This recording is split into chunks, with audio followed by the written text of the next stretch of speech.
Now moving on with ongoing diplomatic efforts to curb Iran's nuclear program showing no signs of progress. Israel's defense minister Benny Gantz ordered his forces to prepare military options, warning the world once again that Israel will deal with the threat on its own if the world powers do not sufficiently constrain Iran.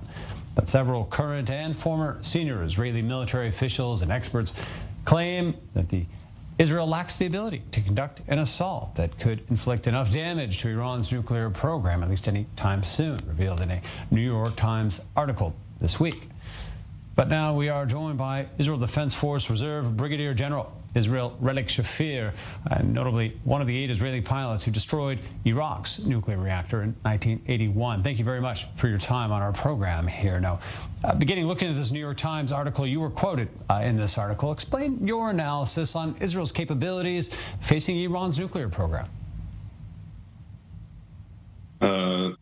Israel can bring a lot of damage to the Iranian nuclear program. It must be noted that the program itself is spread over several dozen sites, that some of which are well entrenched, either on hillsides or well dug into bunkers with a lot of defensive shield on top of it, so that a one-time attack, doesn't matter by whom, will not inflict lethal damage. The campaign needs to be taken in order to reach the important sites and dig well into the substructure of these sites. And that would probably take days, if not weeks. In order to provide this kind of a campaign, there needs to be an air superiority campaign as well, with a lot of electronic warfare in order to neutralize Iran's defensive systems. The only Air Force that is capable of such a strategic feat is the U.S. Air Force and Navy. And as I said, it would probably take them days, if not weeks, to obliterate the program altogether. The Israeli Air Force, being probably one of the best in the world, is still a tactical Air Force, meaning it doesn't have bunker busters or bombers to carry those very heavy duty loads. So we can inflict damage, substantial damage, but it is doubtful that the program can be taken off the map altogether. So it's a combination here, as you highlight here, of the diverse nature of Iran's nuclear program. Many sites in sensitive areas are buried deep underground or mountains, and less about ability. But you mentioned some of the critical equipment here, the Pegasus refuelers, perhaps, that have been delayed from the U.S., the bunker buster bombs and missiles here. Are those must-haves for this type of strike from the Israeli perspective? It's not a must. It depends on the damage that is expected by the attacking force.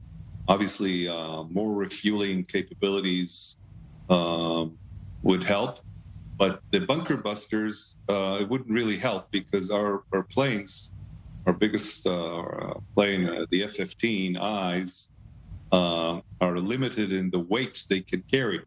So even if we did get those bunker busters, wouldn't be able to carry them on our airplane. It's a combination of the type of a B-1 or B-2 bombers with these munitions.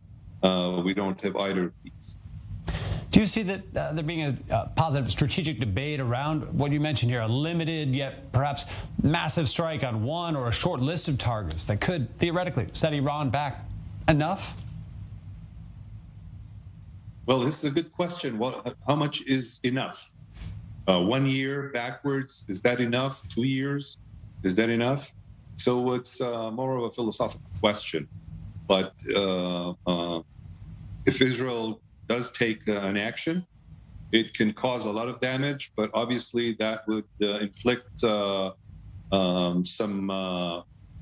conflict within the Middle East, maybe with the Hezbollah in Lebanon, and will make some changes in the alliances in the area. So without going into detail, if we want to destabilize the area, in order to make a point, yes, we have the capability, not just the nuclear plants, but there are other targets in Iran where hitting them would cause a lot of damage to the Iranians and destabilize the area. If this is something that we want to put on the table and threaten them with that.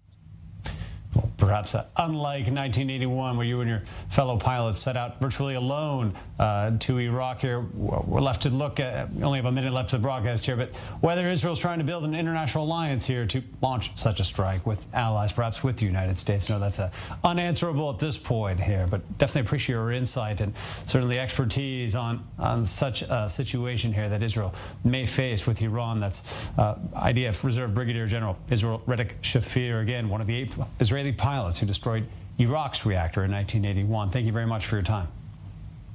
Thank you.